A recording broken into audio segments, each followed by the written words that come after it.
Welcome to B2B Tech Talk with Ingram Micro New Zealand, the podcast series dedicated to exploring technology-related insights with market-leading guests. I'm your host, Jamie Hall, and today I'm here with Darren Oxlee, SMB Lead, Modern Work at Microsoft ANZ, and Tim Boyne, CEO at Smartspace.ai. In this episode, we dive into the groundbreaking frontier of Agentic AI. We discuss what it means for organisations, approaches and perspectives required to maximise its potential, and use case examples to help inspire. I hope you enjoy the conversation. Don't forget to subscribe and share your thoughts. Welcome on, guys. It's great to have you here. Hi, Tim. Great to see you. Welcome back, Darren. Thanks for having us. Thanks, mate. Good to be back. All right, I'm going to jump straight in here. Tim, it's great to have you here today. Tell us a bit about Smartspace, but also from your CEO perspective, it'd be great to hear what's exciting you the most at the moment. Yeah, sure. Well, look, I mean, from a Smartspace perspective, right now, about 75% of companies that are using AI aren't getting past those first sort of three use cases. So what Smartspace is one of the first true enterprise-ready generative AI builder platforms. The idea is that we're going to help customers get to their first 300 use cases. So essentially what we're doing is, first of all, we're not a SaaS product. We're deployed as a managed app inside the Azure marketplace. So that means that their customers sort of by default out of the box, they're getting that security and privacy that they need to sort of start the generative AI journeys. In terms of what the product does, essentially we are trying to commoditize a lot of the hard work that people are struggling with at the moment when it comes to sort of building out beyond that POC. So we're doing everything from pre-processing your data, storing your data, vectorizing that information. We're helping customers to obviously build out those agentic flows really quickly. We've got a workflow builder and app as well. We're LLM agnostic, so we can help customers to leverage obviously the latest and greatest of the frontier models if they so choose, but also if they're more concerned about privacy, then we can help them to host and deploy open source models within their own infrastructure. So nothing has to leave Azure.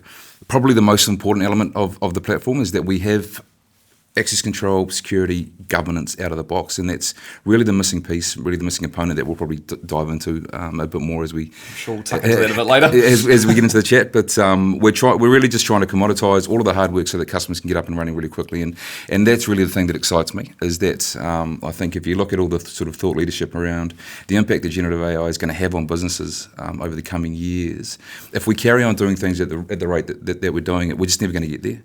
We're taking too long. Your POCs take too long, and building out this sort of underlying orchestration or LLM ops sort of platforms and frameworks is taking way too long. And we're really just trying to commoditize that so that we can move at a pace that, we like to think that Smartspace is a platform that will help customers move at the same speed as their aspiration.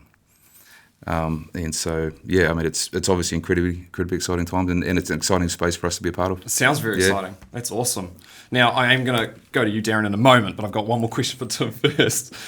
You've got a pretty impressive background in the law space and bringing technology and innovation in there. Maybe you could share just a little bit about that and kind of how that's led to Smartspace. Yeah, sure. Okay. So I spent about 10 years working in-house in law firms, but as in IT and operations. So I picked up a few tricks along the way, and there are a whole lot of problems to be solved in the legal industry. And as an entrepreneur, that's food, right?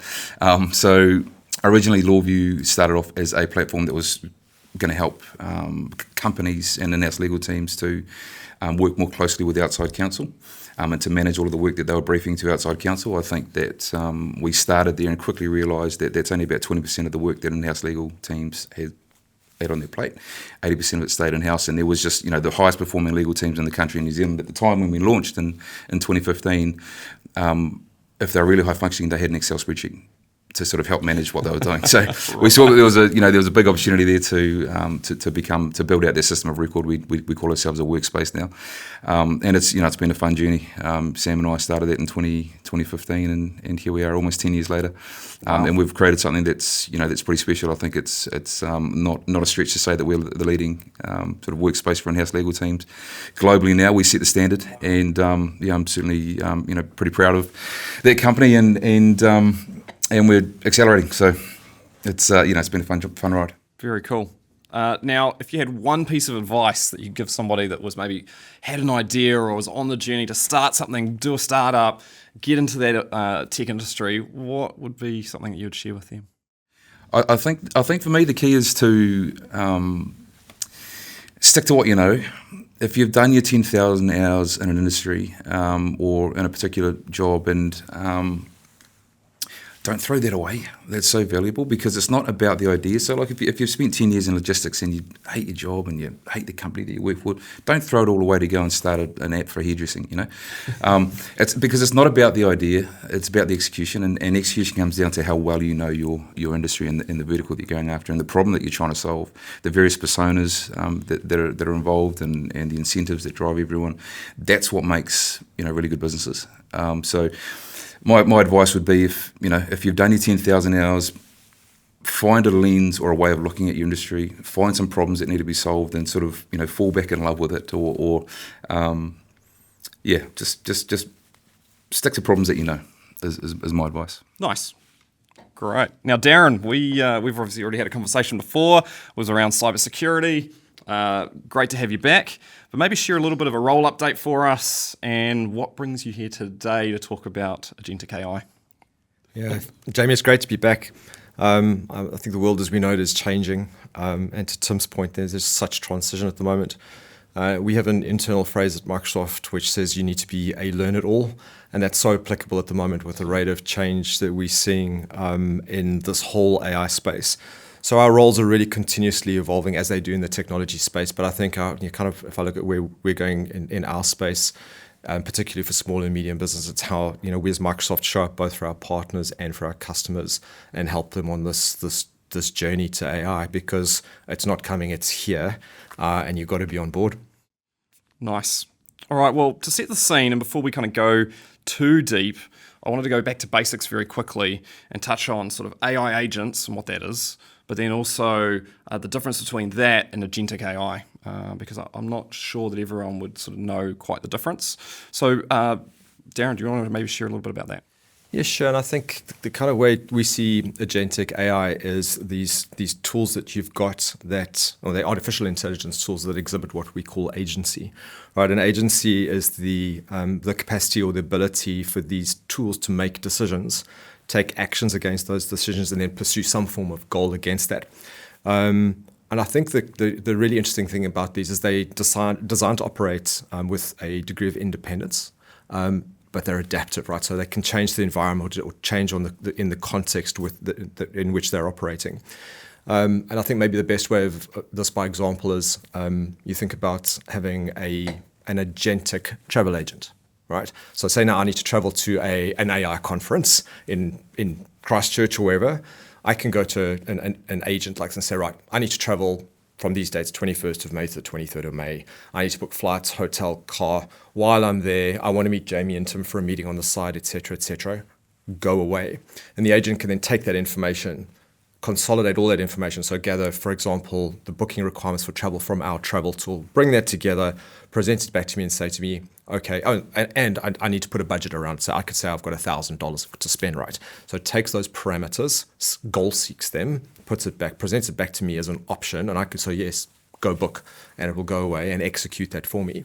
And if you think about that from a time-saving perspective, instead of me having to sit on a travel tool and spend probably half an hour, 45 minutes booking, getting that all arranged, I could probably prompt this with a 2-minute prompt and execute the approval in 30 seconds. And I've now compressed the time it's taken to do a repetitive task, massively. And that's where the beauty is, right? And it's applicable to so many use cases. So, I mean, it's an absolute game changer. Awesome. Tim, any extra to add onto that, agents versus Agentic AI? No, I think there's it's a pretty good sort of summary of agents. I think what's exciting and what I think about when it comes to agents is what's next. I think when you think about the way that these agents can work together and begin to collaborate within the enterprise. I mean, I often think about agents and what we're doing here in human terms. So I think of agents as workers sometimes, and certainly the future. I've been using a tool called Menace. I don't know. Have you guys played with that? Menace.ai? I haven't played with it. I've heard about it, but I haven't. Brilliant. Unbelievable. What it can do. And I think that's the future. It's a future in the enterprise as well, where you've got these super agents essentially that can go off autonomously and perform tasks across disciplines and across functions. I think that's certainly where we're going, and it's very exciting. but there's still going to be. I think the problem with that is thinking about energy and compute, and that's where the rubber, hits the road and things start getting a bit tough. And we're thinking about what the future is going to look like, because the energy just doesn't exist to have everyone with these kind of super agents running all day long. So I think that there's certainly going to be a place for agents, and they're going to be the predominant sort of paradigm in terms of AI in the enterprise. But there's still going to be places for more discrete use cases with small language models and using generative AI and within these these back-end processes to do things using small language models that are much more efficient, much more cost-effective, that can do little transformations here and there across the enterprise. That's how we're going to get to operational sort of excellence across the businesses, when every process and the back-ends are talking to each other in different ways. And so I think seeing the space evolve in that way is going to be really interesting. Yeah, it is really interesting. And you're touching a little bit of a future view there, which is great. That leads to really where I wanted to quiz Darren, which was, where does Microsoft see this going? I know it's early days, but where are we seeing, where's this heading? Yeah, I think it's one of those, it's an open-ended question. I think one of the key things that's going to drive massive innovation, and I think it's going to drive innovation in areas that are sort of unknown at this point in time. And I think the other change that we'll see is it'll allow people and free people up to do what we'd call higher value work. Right, let's use the travel example. Instead of me booking the travel, I'm now free to leverage that time that's been compressed by an agentic AI and go into other functions in the business. So I think it'll unlock significant opportunities for businesses, both businesses and individuals, to pivot the way they work into probably more optimal work that's kind of creating more value for the business than doing repetitive, boring, mundane tasks, but those tasks that are still critical to the business for the business to operate. And from a enterprise and a highly complex business perspective, is it just for that, or does it cover everything? In my view, this covers every single business. Every single business probably is already touched by some form of AI, whether they know it or not. And most businesses certainly already are using AI in some shape or form. So, from a smaller business perspective, so whether it being, automating routine tasks, or probably my favorite in this space is using AI in your CRM type scenario. So, for example, in Dynamics 365, there are Copilot agents which are helping businesses with their customer relationships, analyzing sales, task tracking, and improving customer service without having to kind of employ more and more people to do that similar kind of tasks. For large enterprises, the scenario is just more complex, right? Bigger data sets, more complex workloads, more complex processes. But the impact and the impact of agentic AI on these is still going to be massive, really, really profound. And I think, just if you look at the ability of AI engines to analyze large data sets and extract meaningful data out of that humans just can't, right? It's just, it would take you years and years and years to cover that same amount of ground. And I think using those kinds of tools to get actionable insights that inform your business and your strategic business decisions is just, it will fundamentally change the way businesses operate. Now, I'm mindful that for us in the space, some of these questions might seem a little bit obvious, maybe what the answers are. But, why, Tim, why is this topic so important for organisations to get up to speed with? Quite simply, there is no plan B. There is no version of the future where AI and technologies that we're talking about aren't the backbone of companies' sort of infrastructure. This is the future. So, timing is timing and run and deciding when you're going to go all in and as Darren sort of used in our previous chat, that formally adopt AI. I think that. That we're not there yet, sort of, certainly as a country, or and there are a lot of businesses that aren't there, they're sort of dancing around AI. But I think once we get to that point where people can formally adopt AI, then we can really start moving. But that needs to happen because, like I say, the genie is not going back in the bottle. Yeah, that's a good point. And the space is evolving so quickly. We've just sort of touched on that. But Darren, how is Microsoft helping support that from a knowledge perspective, from enabling businesses, enabling partners perspective? Yeah, it's an ongoing challenge because of the rate of change, but I think you could take a number of different lenses on it. I suppose at the technical level, as this evolves, the resources that we're making available, both sort of formal training, technical training, from places like learn.microsoft.com are out there.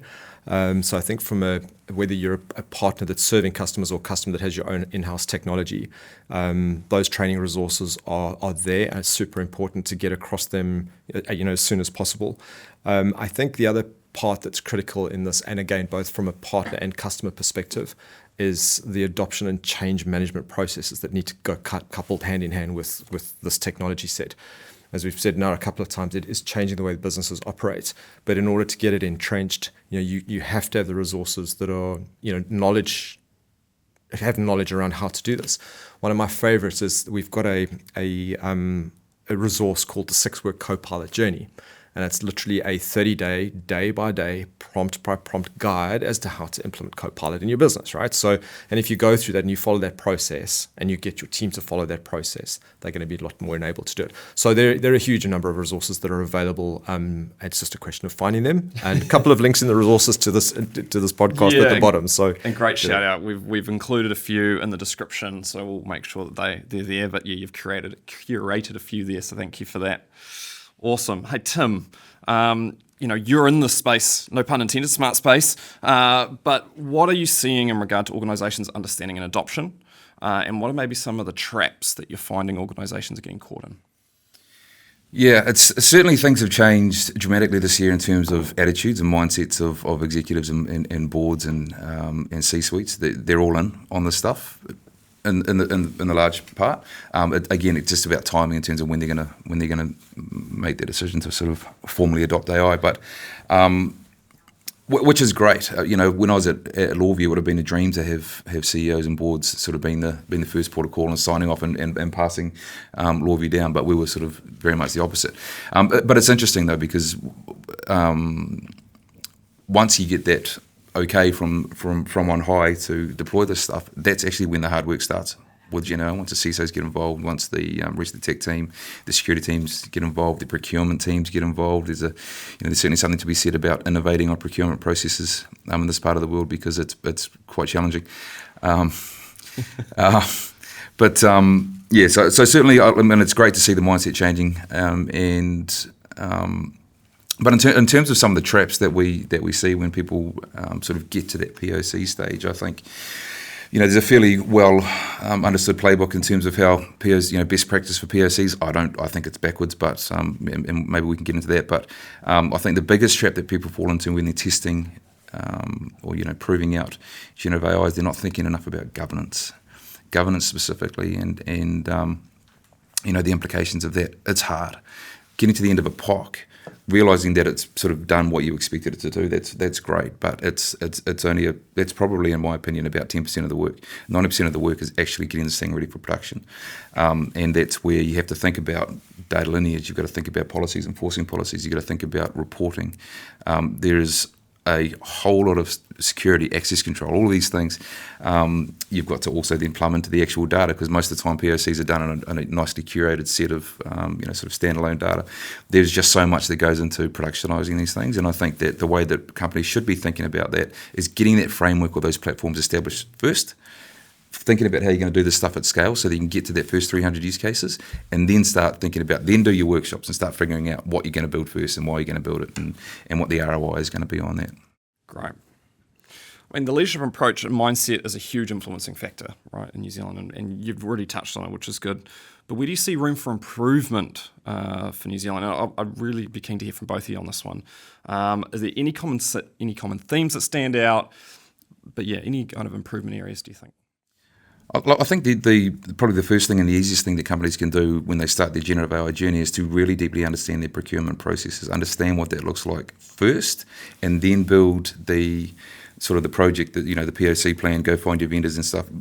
Do that once you understand what procurement looks like for a tool like this in your business. And often it's not going to be obvious. You're going to have to almost workshop the procurement process and how we're going to buy this thing and how we're going to roll it into our business. Workshop that first, then go to some partners, then start thinking about use cases on top of that, because it would, remove a heck of a lot of friction and frustration for people on all sides. Nice, Darren. Yeah, I think it's not a question of if, and it's now not a question of when. There's a very good chance that if you're running a business, AI is being used in your business, whether you know it or whether you don't. And I think because of its impact, it's really, really important that it's treated as a strategic pillar in the business, right? It needs to have policies and governance around it. I would imagine in the not too distant future that will become regulatory policies and governments very, very quickly, because it's going to be needed. But I think you've got to have a plan to kind of research, investigate, implement, adopt, and propagate these technologies through your businesses in a way that will help optimize your business. But to Tim's point earlier, you absolutely have to have this foundational layer of stability, for want of a better word, in your infrastructure to make sure that the tools that you're running on top of it, the AI tools that are running on top of it, are going to be serving the business well, but also serving it in a responsible and governed way. Now, Tim, what you shared earlier sounds pretty positive, really, from an adoption perspective in New Zealand. It sounds like you've got that buy-in from what you're seeing, at least at that top level, which is great. But any advice for organisations out there around managing AI adoption, maybe after they've done the first buy-in part, right? So they've bought in, but then what? Yeah, I mean, again, it's the procurement piece is a big part of it. I think it's just around thinking longer term. I think people just have to think beyond POC, beyond the POC, because that really truly is when the hard work starts. And oftentimes people just, champions who really want the stuff in-house, they use up so much capital, so much political capital or actual capital running a POC. They get to the end of it, and even if it's successful, they get to the end of it and there's just nothing left in the tank to say, okay, well that actually wasn't the hard work. Now we've got to start the hard work to get this thing done, and we haven't really thought about how we're going to scale this across into the next use case and the next use case and the next use case. So I just think having a much longer term vision in terms of how this thing is going to look in 3 years' time, and sort of working backwards from that, is probably a nice way to start. Great, Darren. Yeah, I mean, I think there are a couple of things. One is that I think there are some relative quick wins with off-the-shelf products. Again, I like Microsoft 365 Copilot as an example. Out the box, you can do things in Word and Excel and in PowerPoint immediately. But to Tim's point, there's some more strategic, AI tools, processes, agents, etc., that you're going to need in your business that are going to take a lot longer to stand up because of the back end setup that needs to happen.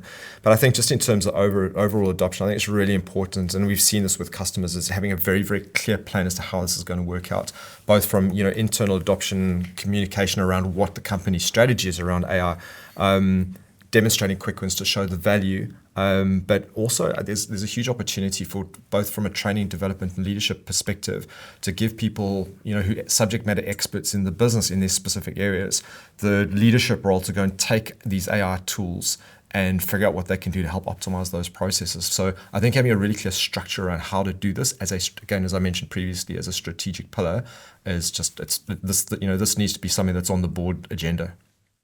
Great. I mean, from a Microsoft perspective, we've really seen Microsoft be very quick to build a pretty incredible ecosystem around AI and Gen AI. But where do you see the biggest untapped opportunity? I guess I'm keen to hear from both of your perspectives, but Darren, we'll start with you. Yeah. Yeah, and I'll take a channel lens on this. And I think this is, without doubt, it's the single biggest step change we've seen in the technology space in a very, very long time.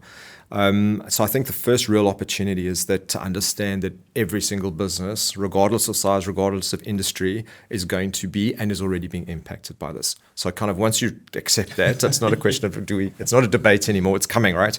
And I think from a channel perspective, and if I look at the incredible partners we've got out there, it's a real opportunity for them to build the capability and the capacity, not only internally, but also to support their customers on this AI journey. And whether it be from your desktop productivity suite to what Tim mentioned, which is your sort of data governance and getting that platform stood up in a smart way.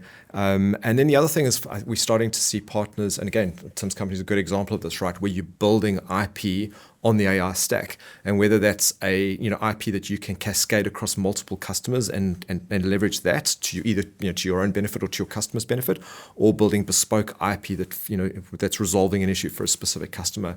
So I don't think we know the opportunity yet. I think it's still going to develop and evolve. Every day there's going to be something new out there that's going to kind of change the game.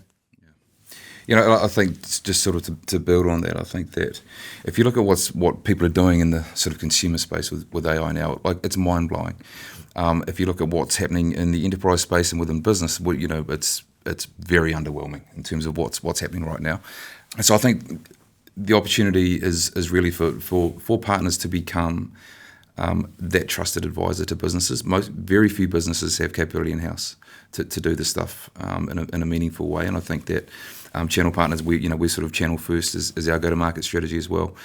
We want partners who see that opportunity, who are less excited about charging $100,000 to build a single chatbot than they are about the idea to become that trusted partner and that trusted advisor for a 5-year program of work that's going to ultimately completely transform their customers. And I think that trust is the key word. It's a big part of the friction in terms of companies adopting AI is that lack of trust, lack of understanding, and I think the more that we can do, as vendors and as partners, system integrators, to help customers build that trust, the faster we can move. Now, you've touched on proof of concepts a couple of times. I'd be keen to hear your thoughts on that. I think that there's potentially some traps there that you might be able to share with us. So please share your perspective on that. Yeah, well, certainly first and foremost is sort of flip the paradigm. Instead of going sort of use case design, build the team, and then think about governance last, flip that governance first. But also I like to think of them as MVPs and not POCs. POCs sort of seem discrete. They feel like a project. You've got basically a hypothesis and you end up with a known outcome, and then that's kind of the end of the project, and it's like where to from here. Whereas I like to think of them more as MVPs, where you're thinking about the long tail of what this thing's going to look like, and the first bits, pieces of work that you do are knowing that this is going to scale into production. So it's the minimum amount of work that you can do, but that is production ready in order to then prove something out. That's how I like to think of them. Anything you want to add on the proof of concept side of things, Darren? Yeah, I think that to Tim's point, it's a question of finding something that's going to have a meaningful impact in not necessarily the short term, but building again the strategic pillar. So how do you find those parts of the businesses that you can optimize, and then you can wrap this technology around and get a quick win, but then be able to propagate that and cascade that out the business at scale. And this is not just a stop and start. Yeah, process, build some momentum, right? Yeah, totally. Nice. All right, I did. It's such a big topic, and we can hang around on any of these bits for a long time and go quite deep. But I thought, let's talk about some use cases, or at least get some inspiration for where we can go with that type of thing. So, Tim, with several New Zealand use cases under your belt already, can you share anything? I'm mindful there's probably IP and stuff, but Can you share anything with us? Yeah, certainly. People are very conscious of us talking about some of the use cases, because them obviously they've invested in something that they think is going to be competitive advantage. But we can certainly talk at a high level about this stuff. Probably the first use cases that I get really excited about is around generative extraction. So one of the biggest, again, points of friction in adopting AI is the state of people's data, the quality of the underlying data, and so what we've got a function inside Smartspace that allows people to build out these generative flows that can ingest data, transform it, enrich it, add to it on the fly. So one customer, for example, has, they've got multiple stores around the country. Each store has their own set of SKUs and product codes and product descriptions. And so we've used the generative process to sort of aggregate that and consolidate that and normalize that so that they can have one central database, and then that's sent back out to the stores. That's one good use case. HR is a pretty common place that people are trying to innovate. Hiring managers, we've got one customer with a hiring manager that spends about 20 hours per hire on largely sort of administrative work, generating job descriptions and job ads and sifting through CVs. So we're working on a process with them to try and knock a lot of the time out of that process.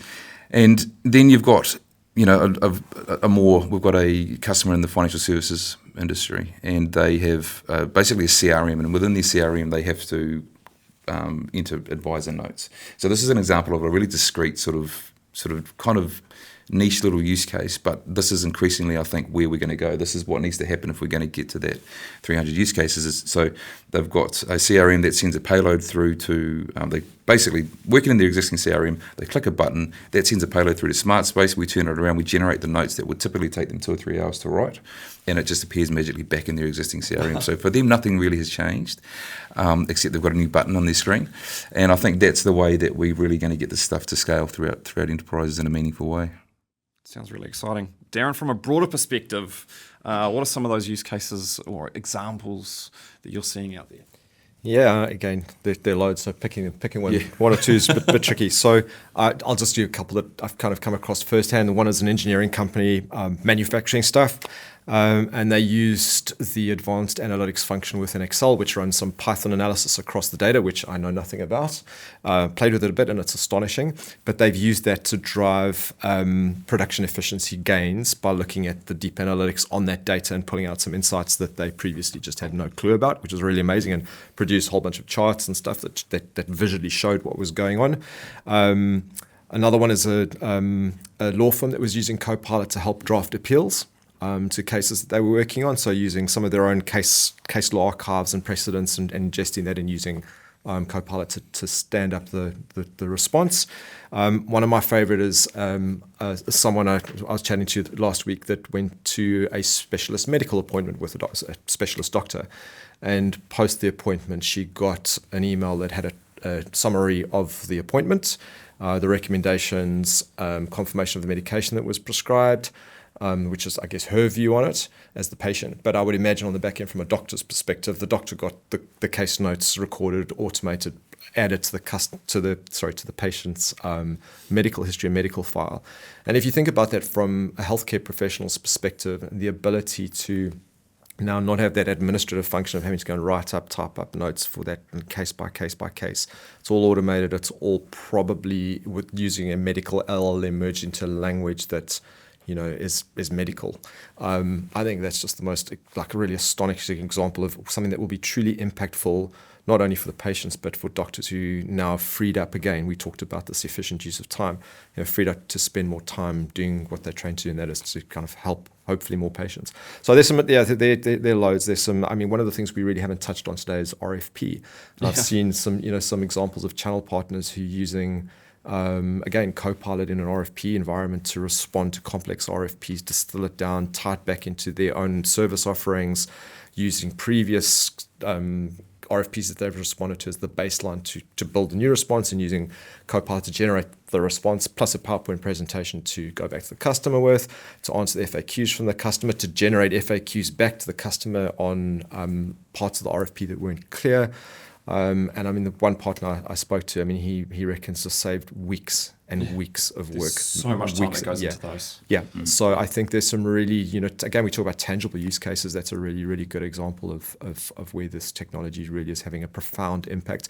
And his comment to me was his challenge now is that he is able to respond to RFPs fast enough that he's able now to resource the people to go and do the work with the RFPs that he's now, being awarded, are giving him facility to do. So it's amazing. Great. All right, I've got a question for both of you now. There's an organisation out there that might be struggling with ideas or struggling with how to wrap an AI solution around their business. What advice would you have? Where would they start? It just comes back to not tippy-toeing into it. If you're going to do AI, formally adopt it, as Darren says, and then just get the right people on the case. And it might, it's more about mindset and willingness to learn than it is about skill set, I think, and credentials. To all of my developer friends out there, developers are a certain subset of developers who typically the more experienced one. They've been the laggards in terms of AI adoption. So I think it's because they're sort of so set in their ways and building that trust in the coding tools has been quite a challenge for a lot of developers. So I don't think it's necessarily the credentials that matter. It's the mindset and sort of the capability of the people that you put on the team to go after this that matters more. Great point. Yeah, I'd echo that. I'd say, from a business perspective, probably two thoughts. One is find champions or stewards in the business that are probably thought leaders and give them ownership of of taking AI into their field of expertise and building an agent or something that helps optimize that process or that specific part of their business. So get those and empower those people to do it and give them the remit and the freedom to do that. And also pick low-hanging fruit. Pick on, go and have a look at the business and look at processes that are low value in terms of the human engagement piece, but are repeated multiple times that you can automate out, right? Get that done and take that low admin burden away from people and get them freed up to go and do smarter work, more meaningful work. Great. Okay, wow, that gets us to our final segment, which is the 5 and 5. Now, Darren, you've already been through this, so I don't have to quiz you again, but Tim, you're in the hot seat today. Right. So 5 questions, 5-second-ish answers. Cool. We'll start with, I'll whiz through them, but we'll start the first one. What book, app, or show would you miss the most on a deserted island? YouTube, no question. YouTube, golf, chess. I spend a whole lot of time watching chess. I don't know why, because I suck at it, but love watching it. Yeah. Great. Second question. Your most favorite your favorite movie featuring AI? Her, Joaquin Phoenix, unbelievable. If you watch it now, I think it was made in 2013. Go back and watch it. Now it's incredible. Yeah. All right. Number 3. What does your social media algorithm think you're obsessed with? Golf, Harleys, and travel. Yeah. Cool. What piece of outdated tech do you miss the most and why? I thought about this for a long time, but I actually think it's plain old UHF, terrestrial TV. Just being able to sit down in front of the telly and turn it on and not have to get caught up in that cognitive load of what am I going to watch. I miss that. I think my children still struggle with the concept of that. It's all just on demand now. Yeah, I think it reminds me of simpler times as well. There's probably some nostalgia associated with it. Yeah. Nice. All right, and the last one. If you could share one game-changing productivity tip, what would it be? Oh, for me personally, it's one thing at a time. So I start the week with one goal basically, and once I've done that, then I can move on to my next one. But I'm not a good multitasker. I sort of get obsessed with things. I'm a bit of a perfectionist when it comes to solving problems, and so for me, that's what works for me. It's just I only ever have one thing in my mind at one time in terms of what I'm trying to do on that given day. Thanks, and I really appreciate your time, guys. That gets to the end. I can't believe it. We're already at the end of the session. But again, thanks again for joining. Thanks. It's been a pleasure. Thanks, Jamie. Cheers. Thanks, Jamie. Thanks for tuning in today, and a special thanks to Microsoft for sponsoring this episode. If there are any guests or topics you'd like to see featured, connect with me on LinkedIn. You'll find the links in the description. Don't forget to subscribe, and we'll see you next time.